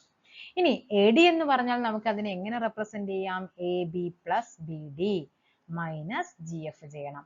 AB എന്ന് പറഞ്ഞാൽ നമുക്ക് എന്താ കിട്ടുന്നത്? 5 അല്ലെ? AB 5 ആണ്. BD എന്ന് പറഞ്ഞാൽ 3√2 ആണ്. മൈനസ് 2√2 എന്ന് കിട്ടും. ഇവിടെ എന്ത് കിട്ടും? 5 പ്ലസ് 3√2 നിന്ന് 2√2 കുറച്ചാൽ നമുക്ക് എന്ത് കിട്ടും? 5 പ്ലസ് √2 എന്ന് കിട്ടും. ഓക്കെ, EF എന്ന് പറഞ്ഞാൽ എന്താണ്? അപ്പൊ 5√2 എന്ന് കിട്ടി. ഈ EF 5√2 ആണ്. ഇനി നമുക്ക് എന്താ വേണ്ടത്? ഈ പറയുന്ന CE വേണ്ടേ? ഈ സിയുടെ ലെങ്ത്തും അതേപോലെ തന്നെ അല്ലേ? CE എന്ന് പറഞ്ഞാൽ നമുക്ക് എന്ത് ചെയ്യാനായിട്ട് പറ്റും? CD പ്ലസ് AG ചെയ്താൽ മതി. CD എന്ന് പറഞ്ഞാൽ എത്രയാണ്? 3√2 ആണ്. AG എന്ന് പറയുമ്പോൾ എത്ര വരും? ഇവിടെ നമുക്ക് തന്നിരുന്നത് 4 അല്ലേ? 4 പ്ലസ് എന്ത് വേണം? 2√2 എന്ന് വരും. ഓക്കെ, അതായത് 4 പ്ലസ് ഇവിടെ എത്രയാണ്? 5√2 എന്ന് കിട്ടി. രണ്ടിന്റെ ലെങ്ത്തും കിട്ടി. ഇനി നമുക്ക് എന്ത് ചെയ്യണം? CF കണ്ടുപിടിക്കണം. CF സ്ക്വയർ എന്ന് പറയുന്നത് എന്താണ്? കർണം സ്ക്വയർ എന്ന് പറയുന്നത് ഇവിടെ എന്ത് വരും?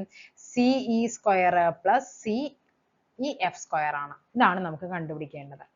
ഓക്കെ, ഇവിടെ നിങ്ങൾക്ക് ഈ ഒരു ക്വസ്റ്റ്യൻ നിങ്ങൾ വരച്ച് ജസ്റ്റ് നോക്കുക. നോക്കിയിട്ട് നിങ്ങൾക്ക് ഒത്തിരി കോംപ്ലിക്കേഷൻ ആണെന്ന് തോന്നിക്കഴിഞ്ഞാൽ ജസ്റ്റ് അങ്ങ് സ്കിപ്പ് ചെയ്തിരിക്കുക. ആ ഒരു മാർക്കിന് വേണ്ടി നിങ്ങൾ ഒത്തിരി നേരം സ്പെൻഡ് ചെയ്ത് നിങ്ങൾ ടൈം കളഞ്ഞു കഴിഞ്ഞാൽ ബാക്കിയുള്ള നമ്മുടെ 3-4 മാർക്ക് നമ്മുടെ കയ്യിൽ നിന്ന് മിസ്സാകും. കാര്യം ഇത് നല്ല രീതിക്ക് പാടായിരുന്നു ഈ ഒരു ക്വസ്റ്റ്യൻ. ഓക്കെ, നോർമലി ചോദിക്കുന്ന ഒരു ഡയറക്ഷന്റെ ആ ഒരു ടൈപ്പ് ക്വസ്റ്റ്യൻ ആയിരുന്നില്ല ഇത്. ഇനി ഇവിടെ നമുക്ക് നോക്കാം. CE എന്ന് പറഞ്ഞാൽ എത്രയാണ്? 4 പ്ലസ് 5√2 സ്ക്വയർ പ്ലസ് EF എന്ന് പറഞ്ഞാൽ എത്രയാണ്? 5 പ്ലസ് √2 സ്ക്വയർ. ഇതാണ് നമുക്ക് ചെയ്യേണ്ടത്. A plus B the whole square എന്ന് പറഞ്ഞാൽ A square plus 2AB 2 into A into B plus ഇവിടെ എന്ത് വരും? B സ്ക്വയർ പ്ലസ് ഇവിടെ എന്താണ് വേണ്ടത്? ഇവിടെയും നമുക്ക് A plus B the whole square apply ചെയ്യണം. അപ്പൊ A സ്ക്വയർ എന്ന് പറഞ്ഞാൽ 5 square plus 2 into 5 into √2 plus √2 square എന്ന് വരും. ഓക്കെ, ഇവിടെ നമുക്ക് നോക്കാം. 4ന്റെ സ്ക്വയർ 16 പ്ലസ് 2 ഇൻറ്റു 4 എന്ന് പറയുമ്പോൾ 5 ഇൻറ്റു 4 20, 20 ഇൻറ്റു 2 എന്ന് പറഞ്ഞാൽ എത്രയാണ്? 40√2 പ്ലസ് 5√2ന്റെ സ്ക്വയർ 5ന്റെ സ്ക്വയർ 25 ആണ് അല്ലേ? അവിടെ നമുക്ക് 25 √2ന്റെ സ്ക്വയർ എന്ന് പറഞ്ഞാൽ എന്ത് വരും? 2 എന്ന് വരും.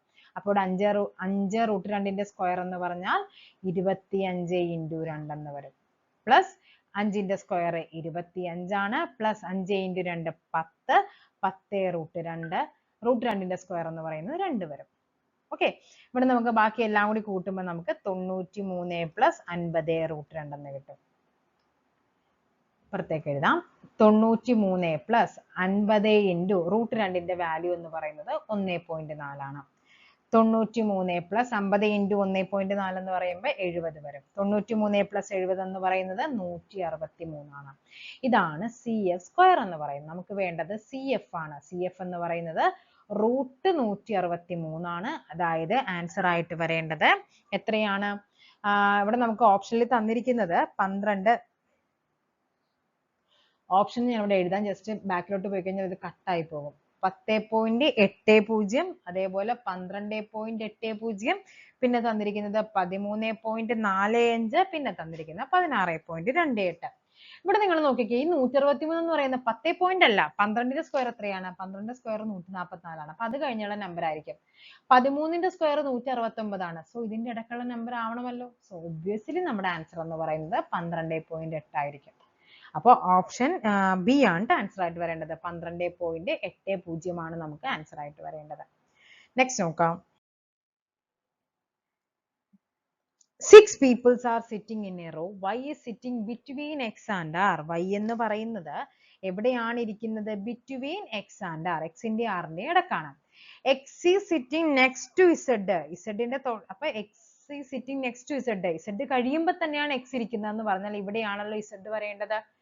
Z is sitting next to P. P കഴിഞ്ഞ് തൊട്ടടുത്താണ് Z ഇരിക്കുന്നത്. So P എവിടെയാണ്? Who is sitting on the extreme left and Q is sitting next to R. അടുത്ത പറഞ്ഞിരിക്കുന്നത് എന്താണ്? Q ആറിനടുത്തിരിക്കുന്നു എന്നാ പറഞ്ഞിരിക്കുന്നത്. Q is sitting next to R എന്നാ പറഞ്ഞിരിക്കുന്നത്. അപ്പൊ Q എന്ന് പറയുന്നത് ആറിന്റെ തൊട്ടടുത്താണ്. Who are sitting adjacent to X? X ന്റെ അപ്പുറം ഇപ്പുറം ഇരിക്കുന്ന ആരൊക്കെയെന്നാ ചോദിച്ചിരിക്കുന്നത്. X ന്റെ അപ്പുറം ഇപ്പുറം ഇരിക്കുന്ന ആരൊക്കെയാണ്? Z ഉം Y ഉമാണ്. സോ ഓപ്ഷൻ എ ആണ് ആൻസർ ആയിട്ട് വരേണ്ടത്. നെക്സ്റ്റ് നോക്കാം. 4 സുഹൃത്തുക്കൾ പ്ലം കേക്ക് പങ്കിടുകയായിരുന്നു. ഏറ്റവും പ്രായമുള്ള സുഹൃത്തിന് ഒരു തുണ്ട് അധികമായി ലഭിക്കുമെന്ന് അവർ തീരുമാനിച്ചു. ഇനി പറഞ്ഞിരിക്കുന്നത് റാം രാജിനേക്കാൾ 2 മാസം മൂത്തതാണ്. റാം എന്താണ് പറഞ്ഞിരിക്കുന്നത്? രാജിനേക്കാൾ 2 മാസം മൂത്തതാണ്. അപ്പൊ ഇവിടെയാണ് രാജ് വരേണ്ടത്. റാം രാജിനേക്കാൾ 2 മാസം മൂത്തതാണ്. അപ്പൊ റാം ആണ് മൂത്തത്. പിന്നെ പറഞ്ഞിരിക്കുന്നത് എന്താണ്? ജയ്യേക്കാൾ 3 മാസം ഇളയതാണ്. ഇവിടെയാണ് ജയ് വരേണ്ടത്. ജയ്യേക്കാൾ 3 മാസം ഇളയതാണ് റാം എന്ന് പറയുന്നത്. അപ്പൊ ഏറ്റവും മൂത്ത ആരായിരിക്കും? ജയ് ആയിരിക്കും. അപ്പൊ ഏറ്റവും കൂടുതൽ കേക്ക് ലഭിക്കുന്ന ആർക്കായിരിക്കും? ജയ്ക്കായിരിക്കും. ഓക്കെ, ഓപ്ഷൻ സി ആണ് ആൻസർ ആയിട്ട് വരേണ്ടത്. ഇത്രയും ആയിരുന്നു 20 മാത്സ് ക്വസ്റ്റ്യൻ. അത്യാവശ്യം നല്ല രീതിക്ക് തന്നെ ചെയ്യാനായിട്ടുണ്ടായിരുന്നു ക്വസ്റ്റ്യൻ പേപ്പറിൽ. അപ്പൊ എന്ത് ചെയ്യാം, നമുക്ക് നെക്സ്റ്റ് നമ്മുടെ ഇംഗ്ലീഷിലേക്ക് പോകാം. Choose the correct question tag. Something happened at the college. എന്തായിരിക്കും വരേണ്ടത്? Something happened at the college. ഇവിടെ നമുക്കറിയാം നമ്മുടെ ക്വസ്റ്റ്യൻ എന്ന് പറയുന്നത് എന്താണ്? പോസിറ്റീവ് ആണ്. സോ നമ്മുടെ ടാഗ് എന്ന് പറയുന്നത് നെഗറ്റീവ് ആയിരിക്കണം. happened എന്ന് പറയുന്നത് ഇവിടെ എന്താണ് തന്നിരിക്കുന്നത്? V2 ഫോം ആണ് തന്നിരിക്കുന്നത്. സോ ഇവിടുത്തെ V2 ഫോം ആയിട്ട് എന്താണ് വരേണ്ടത്? didn't ആണ് വരേണ്ടത്. സോ didn't it എന്ന് വരണം. Something happened at the college, didn't it എന്ന് വരും. Put in the correct preposition. The program starts. Program start ചെയ്തു. എപ്പോ start ചെയ്തു? At 8:15 AM. Correct exact time ആണ് പറയുന്നതെങ്കിൽ, exact time ആണെങ്കിൽ നമുക്ക് വേണം at ആണ് വേണ്ടത്. Okay, on എപ്പോഴാണ് നമ്മൾ ചേർക്കുന്നത്? on എന്ന് പറയുമ്പോൾ നമുക്കറിയാം ദിവസങ്ങൾ അല്ലേ, ഡേയ്സ് വരുന്നത്. അതേപോലെ തന്നെ തീയതി, ഡേറ്റ് വരുന്നത്. ഡേയ്സിനും ഡേറ്റിനും ഒക്കെയാണ് നമ്മൾ on Monday അങ്ങനെ പറയുന്നത്. Okay, ഇന്നെന്ന് പറയുമ്പോൾ എന്താണ്? പീരീഡ് ഓഫ് ടൈം ആയിരിക്കണം. പീരീഡ് ഓഫ് ടൈം, ഇപ്പൊ 2 hours എന്നൊക്കെ പറയത്തില്ലേ, പീരീഡ് ഓഫ് ടൈം ആണെങ്കിൽ എന്താണ്? ഇൻ ആണ് വേണ്ടത്. ഓക്കെ ആണല്ലോ. നെക്സ്റ്റ് നോക്കാം. Choose the correct alternative form those given as options. ഏതാണ് ഓൾട്ടർനേറ്റീവ് ഫോം എന്നാണ് ചോദിച്ചിരിക്കുന്നത്. The principal dash to speak to you. The principal എന്ന് പറയുന്നത് ഇവിടെ എന്താണ്? സിംഗുലർ ആണ്. അപ്പൊ എന്തായിരിക്കണം ഇവിടുത്തെ നമ്മുടെ വെർബ് എന്ന് പറയുന്നതും സിംഗുലർ ആവണം. അപ്പൊ ഇവിടെ എന്ത് വരണം? Wants. The principal wants to speak you എന്ന് വരും. Speak to you. Okay. Next നോക്കാം. Turn the given sentence from active voice to passive voice. Specify which of the following answer is right. Mary opened the door. നമുക്ക് പറഞ്ഞിരിക്കുന്നത് എന്താണ്? Active വോയിസിനെ passive വോയിസിലോട്ട് മാറ്റണം. അപ്പോൾ ഇവിടെ എന്താ വരേണ്ടത്? ഇവിടെ തന്നിരിക്കുന്ന ആ ഒരു ഒബ്ജക്റ്റിനെ പാസീവ് വോയിസിലോട്ട് മാറ്റുമ്പോൾ വാസ് വേർ എന്തായിട്ട് മാറും അല്ലെ? വാസ് പ്ലസ് വേർ അല്ല, was or were plus V3 form ആണ് നമുക്ക് വേണ്ടത്. മേരി ഓപ്പൺ ദ ഡോർ എന്നുള്ളതിൽ നമുക്ക് ആദ്യം എന്ത് വേണം? ആദ്യം തന്നെ നമ്മുടെ ഒബ്ജക്റ്റ് വേണം അല്ലെ? ഒബ്ജക്റ്റ് എന്ന് പറഞ്ഞാൽ എന്താണ്? The door. ഇവിടെ ഒരൊറ്റ ഓപ്ഷൻ ഉള്ളത്, the door was opened by Mary എന്നുള്ളതാണ് ആൻസർ ആയിട്ട് വരേണ്ടത്. അപ്പോൾ എന്താണ്? ഒബ്ജക്റ്റ് പ്ലസ് എന്ത് വേണം? വാസ് ഓർ വെയർ വേണം, പ്ലസ് V3 വേണം, പ്ലസ് എന്ത് വേണം? By subject. ഇതാണ് ആക്റ്റീവിനെ സിമ്പിൾ പാസ്റ്റ് ടെൻസിലാണ് നമുക്ക് തന്നിരിക്കുന്നത് അല്ലെ? ഓപ്പൺഡ് എന്ന് പറയുമ്പോൾ കഴിഞ്ഞ കാര്യമാണ്. സിമ്പിൾ പാസ്റ്റ് ടെൻസിനെ നമ്മൾ പാസീവ് വോയിസിലേക്ക് മാറ്റുമ്പോൾ ചെയ്യേണ്ടത് വാസ് ഓർ വെയർ ആഡ് ചെയ്യുക, V3 ഫോം ആഡ് ചെയ്യുക, ബൈ സബ്ജക്റ്റ് ചെയ്യുക. നെക്സ്റ്റ് നോക്കാം. Identify the best way to express the intended idea in the following. ഈ ക്വസ്റ്റ്യൻ എന്ത് ചെയ്തിട്ടുണ്ട്? ക്യാൻസൽഡ് ആണ്. നെക്സ്റ്റ് നോക്കാം. Identify the type of sentence. What is super show? Show ഇവിടെ exclamation mark തന്നിട്ടുണ്ട്. അപ്പൊ അത് എന്തായിരിക്കും? എക്സ്ക്ലമേറ്ററി സെന്റൻസ് ആയിരിക്കും. ഡിക്ലറേറ്റീവ് എന്നൊക്കെ പറഞ്ഞാൽ അസേർട്ടീവ് എന്നൊക്കെ പറയും. അതിനെന്താണ്? അത് എന്തെങ്കിലും ഒരു സ്റ്റേറ്റ്മെന്റിനെ പറയുന്ന പേരാണ് അല്ലെ? ഒരു സ്റ്റേറ്റ്മെന്റ് ആണെങ്കിൽ നമുക്ക് അതിനെ ഡിക്ലറേറ്റീവ് സെന്റൻസ് അഥവാ അസേർട്ടീവ് സെന്റൻസ് എന്ന് പറയാം. ഇമ്പറേറ്റീവ് എന്താണ്? നമ്മൾ ആജ്ഞ അല്ലെ? ആജ്ഞ ഉണ്ട്, അതേപോലെ അപേക്ഷയുണ്ട് അല്ലെ? ഓർഡർ, കമാൻഡ് എന്നൊക്കെ നമ്മൾ പറയും. ആഗ്രഹം, ആശംസ, വിഷ്, ഇതെല്ലാം എന്താണ് വരുന്നത്? ഇമ്പറേറ്റീവ് സെന്റൻസ് ആണ്. Shut the door, close the window എന്നൊക്കെ പറയുമ്പോൾ എന്താണ്? അതൊക്കെ ഇമ്പറേറ്റീവ് സെന്റൻസ് ആണ്. ഇന്റർഗേറ്റീവ് എന്ന് പറയുമ്പോൾ ക്വസ്റ്റ്യൻ മാർക്ക് ഉണ്ടാകും. അതിനെയാണ് ഇന്റർഗേറ്റീവ് സെന്റൻസ് എന്ന് പറയുന്നത്. നെക്സ്റ്റ് നോക്കാം. Use an appropriate article. He didn't get dash job he applied for. He didn't get എന്താണ് the job അല്ലെ, സ്പെസിഫിക് ആയിട്ടുള്ള കാര്യമാണ്. എന്ത് കിട്ടിയില്ല, അവൻ അപ്ലൈ ചെയ്ത ആ ജോലി കിട്ടിയില്ല എന്നുള്ളതാണ്. അവൻ അപ്ലൈ ചെയ്ത ജോലിയാണ്. അപ്പൊ he didn't get the job he applied. Okay, next നോക്കാം. Michael is dash than Natasha. Natasha ഇവിടെ എന്താ ഡാൻ വന്നു, നമ്മൾ പഠിക്കുന്നുണ്ട്. നമ്മൾ ഈ പറയുന്ന നിങ്ങൾ ഈ MEMലെ ഡെയിലി ബോസിൽ 71 ക്വസ്റ്റ്യൻസ് നമ്മൾ വർക്ക്ഔട്ട് ചെയ്തതിൽ നിങ്ങൾ അത് വർക്ക്ഔട്ട് ചെയ്താൽ തന്നെ നിങ്ങൾക്ക് ഈ പറയുന്ന ആ ഒരു 45+ മാർക്ക് സുഖമായിട്ട് മേടിക്കാനായിട്ട് പറ്റും. അത് നല്ല രീതിക്ക് വർക്ക്ഔട്ട് ചെയ്യണേ. ഓക്കെ, ഇവിടെ നമുക്കറിയാം ദാൻ വരുമ്പോൾ നമുക്കറിയാം അത് കമ്പാരിറ്റീവ് ഡിഗ്രി ആണ്. എന്താ പറഞ്ഞിരിക്കുന്നത്, ഓൾഡർ ദാൻ, എൽഡർ ദാൻ, അങ്ങനെയാണ് വരേണ്ടത്. അപ്പൊ ഇവിടെ എന്താണ് വരേണ്ടത്, ഓൾഡർ ആണ് വരേണ്ടത്. ഓക്കെ, older than എന്ന് വരും. Michael is older than Natasha എന്ന് വരും. നെക്സ്റ്റ് നോക്കാം. I look forward. look forward എന്താണ്, dash from you. look forward എന്ത് വരണം, to hearing from you എന്നാണ്. I look forward to hearing from you എന്നുള്ളതാണ് ആൻസർ ആയിട്ട് വരേണ്ടത്. ജെറണ്ട് വേണം വരാനായിട്ട്, to hearing ആണ് വരേണ്ടത്.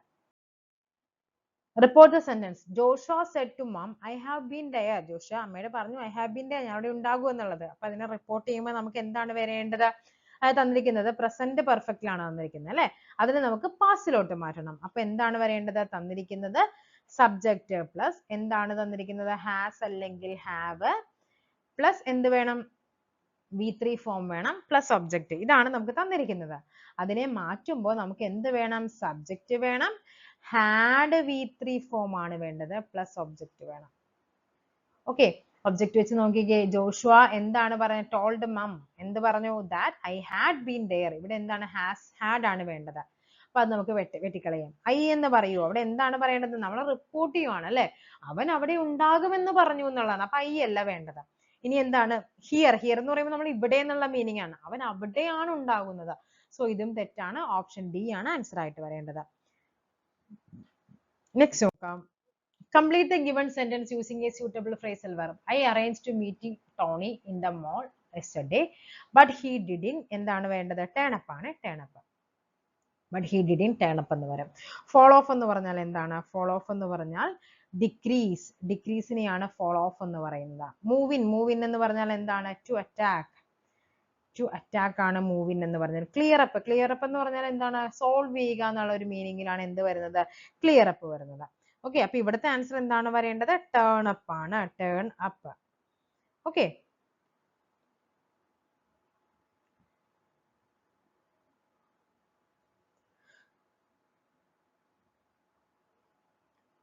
അപ്പൊ എന്താണ്, I arranged to meet Tony in the mall yesterday, but he didn't turn up എന്നാണ്. അതായത് to arrive, ആ ഒരു മീനിങ്ങിലാണ് വരേണ്ടത്, ടേൺ അപ്പ് എന്ന് പറയുന്നത്.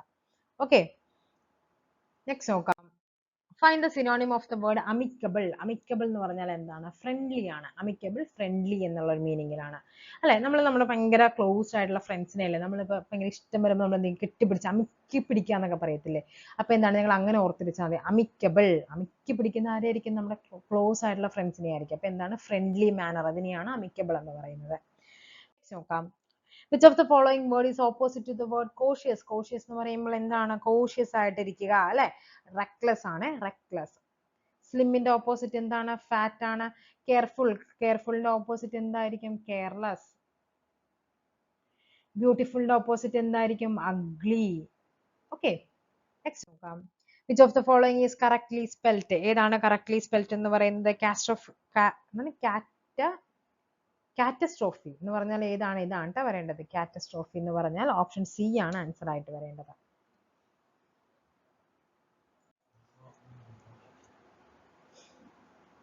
കാറ്റാസ്ട്രോഫി എങ്ങനെയാണ് അത് വായിക്കേണ്ടത്, അതായത് മഹാദുരന്തം, വിപത്ത്, അങ്ങനെയൊക്കെയാണ് അതിന്റെ മീനിങ് വരേണ്ടത്. സ്പെല്ലിംഗ് ഒന്ന് പഠിച്ചേക്കണേ. കാറ്റ്, ആസ്ട്രോഫി, അങ്ങനെ സ്പ്ലിറ്റ് ചെയ്ത് പഠിച്ചാൽ മതി നിങ്ങൾ. കാറ്റ്, ആസ്ട്രോഫി, ഇങ്ങനെ പഠിച്ചാൽ മതി. ഓക്കെ, നെക്സ്റ്റ് നോക്കാം. Find out the word for a person who has no enemy. ശത്രുക്കളൊന്നും ഇല്ലാത്തവരെ എന്താണ് പറയുന്നത്, പോപ്പർ.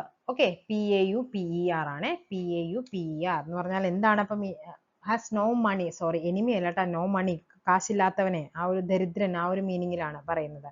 അപ്പൊ എന്താണ് പറയേണ്ടത്, One word for a person who has no money. എന്താണ് പറയേണ്ടത്? pauper.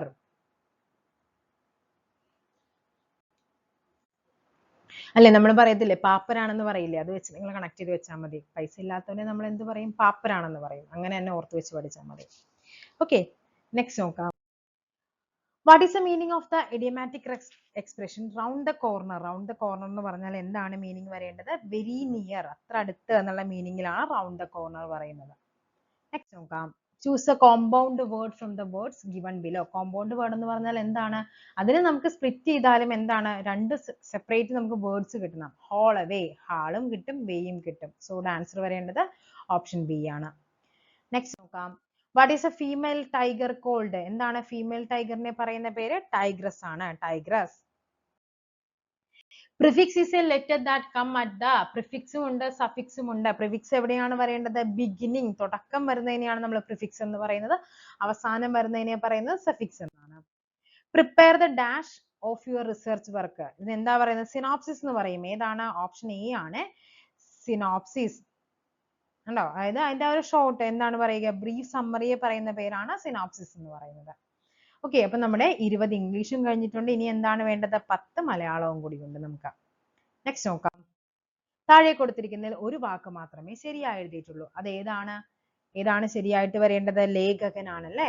നിഘണ്ടു എങ്ങനെയാണ് എഴുതേണ്ടത്? നിഘണ്ടു. ഇതാണ് നിഘണ്ടു എന്ന് എഴുതേണ്ടത്. ഓക്കെ. ശബ്ദം, ശബ്ദം എങ്ങനെയാണ് എഴുതേണ്ടത്? ശബ്ദം. കൃത്യനിഷ്ഠ എങ്ങനെയാണ് വരേണ്ടത്? കൃത്യനിഷ്ഠ. ഓക്കെ, ഇങ്ങനെയാണ്. അപ്പൊ ഏതാണ് ശരി? ലേഖകൻ മാത്രമാണ്. നെക്സ്റ്റ് നോക്കാം. പൂജക ബഹുവചനത്തിന് ഉദാഹരണം ഏത്? പൂജക ബഹുവചനം എന്ന് പറയുമ്പോൾ നമുക്കറിയാം അവരെ ബഹുമാനിച്ചു പറയുന്നതാണ് അല്ലെ. അപ്പൊ അത് ഏതാണ്? ഗുരുക്കൾ. അതേപോലെ നമുക്ക് എന്ത് പറയാം? തിരുവടികൾ. അതൊക്കെ പൂജക ബഹുവചനമാണ്. ഗുരുക്കൾ, തിരുവടികൾ, പിന്നെ എന്ത് പറയാം നമുക്ക്? താങ്കൾ, പിന്നെന്താണ്? നിങ്ങൾ, പിന്നെന്താണ്? സ്വാമികൾ, സ്വാമികൾ, പിന്നെ ഏതാണ്? വൈദ്യർ. ഇതെല്ലാം എന്താണ്? പൂജക ബഹുവചനത്തിന് ഉദാഹരണങ്ങളാണ്. നെക്സ്റ്റ് നോക്കാം. പുത്രൻ എന്ന പദത്തിന്റെ പര്യായപദമല്ലാത്തത്. പുത്രന്റെ പര്യായപദമല്ലാത്തത് ജനകനാണ്. ജനകൻ എന്ന് പറഞ്ഞാൽ ആരാണ്? അച്ഛനാണ്. അച്ഛനാണ് ജനകൻ. ജനകൻ അല്ലെ. അച്ഛൻ എന്തൊക്കെയാ? പിതാവ്, ജനയിതാവ്, ജനകൻ, താതൻ എന്നൊക്കെ പറയും. അപ്പൊ ഏതാണ്? പുത്രൻ എന്ന പദത്തിന്റെ പര്യായം തനയനുണ്ട്, ആത്മജനുണ്ട്, തനുജനുണ്ട്. ഇതെല്ലാം എന്താണ്? പുത്രനാണ്. തീ പ്ലസ് കനൽ എന്തായിരിക്കും? തീ പ്ലസ് കനൽ എന്ന് പറഞ്ഞാൽ തീക്കനലാണ്. ഓപ്ഷൻ സി ആണ്. രാജാവും ഋഷിയുമായവൻ. ഇതിനെ ഒറ്റപ്പദമാക്കുമ്പോൾ നമ്മൾ എന്താ പറയുന്നത്? രാജാവും ഋഷിയുമായവനെയാണ് രാജർഷി എന്ന് പറയുന്നത്. എന്താണ്? രാജാവും ഋഷിയുമായവനാണ് രാജർഷി. സുധൻ എന്ന പദത്തിന്റെ സ്ത്രീലിംഗമാണ്. സുധൻ. എന്താണ് പറയേണ്ടത്? സുധ. സുധൻ സുധയാണ്. അങ്ങനെയാണെങ്കിൽ നമുക്ക് നോക്കാം. നേതാവ്. നേതാവ് എന്താണ് പറയേണ്ടത്? നേതാവ് നേത്രിയാണ്. അതേപോലെ പതി. പതിയാണെങ്കിൽ എന്താണ് വരേണ്ടത്? പത്നി. പതി പത്നിയാണ്. നെക്സ്റ്റ് നമുക്ക് പറയാം യോഗി. യോഗി ആണെങ്കിൽ എന്ത് വരണം? യോഗിനി. യോഗി യോഗിനി വരും. രോഗി. രോഗിക്ക് എന്താണ് വരേണ്ടത്? രോഗി രോഗിണി. രോഗി രോഗിണിയാണ്. ഓക്കെ, നെക്സ്റ്റ് നോക്കാം. 800 എന്ന പദം പിരിച്ചെഴുതിയാൽ എന്തായിരിക്കും? n+100 അല്ലെ. വലിയ കോംപ്ലിക്കേഷൻ ഒന്നുമില്ല. n+100 ആണ്. കൂപമണ്ഡൂകം എന്താണ്? കിണറ്റിലെ തവള എന്ന് പറയത്തില്ലേ. നമ്മൾ എന്താ പറയുന്നത്? ലോക വിവരം ഇല്ലാത്തവനെയാണ് നമ്മൾ എന്ത് പറയുന്നത്? കൂപമണ്ഡൂകം എന്ന് പറയുന്നത്. കിണറ്റിലെ തവള അല്ലെ. കൂപം എന്ന് പറഞ്ഞാൽ എന്താണ്? കിണറാണ് അല്ലെ. കൂപമണ്ഡൂകം. ഓക്കെ. മേഘം എന്നർത്ഥം വരുന്ന പദമാണ് എന്ത്? വാരിധം. ഈ ധം അവസാനിക്കുന്ന എല്ലാം മിക്കതും മേഘത്തിന്റെ പര്യായമാണ്. വാരിധം. മേഘത്തിന്റെ പര്യായമാണ് എന്ത്? വാരിധം എന്ന് പറയുന്നത്. ദൃഢം എന്ന പദത്തിന്റെ വിപരീതം. ദൃഢം. ദൃഢത്തിന്റെ ഓപ്പോസിറ്റ് എന്തായിരിക്കും? ശിഥിലമായിരിക്കും അല്ലെ. ദൃഢം എന്താണ്? ശിഥിലമാണ്. ഓക്കെ, അങ്ങനെയാണെങ്കിൽ നമുക്ക് നോക്കാം. ആപത്ത്. ആഗതം. ആഗതം നോക്കാം. ആഗതം ഓപ്പോസിറ്റ് എന്താണ്? നിർഗതം. ഓക്കെ, അതേപോലെ ആഭിമുഖ്യം. എന്താണ്? ആഭിമുഖ്യം എന്ന് പറഞ്ഞാൽ ആഭിമുഖ്യത്തിന്റെ ഓപ്പോസിറ്റ് എന്ന് പറയുന്നത് വൈമുഖ്യമാണ്. അപ്പോൾ നമ്മുടെ 100 50 ക്വസ്റ്റ്യൻസ് കഴിഞ്ഞിട്ടുണ്ട്. അപ്പം നമ്മുടെ ഇനിയുള്ള ബാക്കിയുള്ളൊരു നമ്മളിപ്പോൾ ഏകദേശം ഓൾറെഡി നമ്മൾ 3 വർക്കൗട്ട് ചെയ്തു. ഇപ്പോൾ ഇതും കൂടി കൂട്ടുമ്പോൾ 4ാമത്തെ ആകും. ഇനി നമുക്ക് 9 ഡിഗ്രി ലെവലിന്റെ PYQ കൂടി ഉണ്ട്. നമുക്ക് മെയ് 2-നുള്ളിൽ ഞാൻ ആ 9 കൂടി നമുക്ക് തീർത്തു തരാം. അപ്പോൾ എന്ത് ചെയ്യുക, നമ്മുടെ ടെലഗ്രാം ചാനലിൽ ഇതിന്റെ ക്വസ്റ്റ്യൻ പേപ്പറും അതേപോലെ തന്നെ ഇതിന്റെ അനോട്ടഡ് PDF ഉണ്ടാകും. താല്പര്യമുള്ളവർ കയറി കണ്ടു നോക്കുക, എന്നിട്ടൊന്ന് ആൻസറും കൂടി ചെയ്ത് നോക്കുക. ഓക്കെ, അപ്പോൾ നമുക്ക് എന്ത് ചെയ്യാം, അടുത്ത ക്ലാസ്സിൽ നമുക്ക് വീണ്ടും കാണാം. Thank you.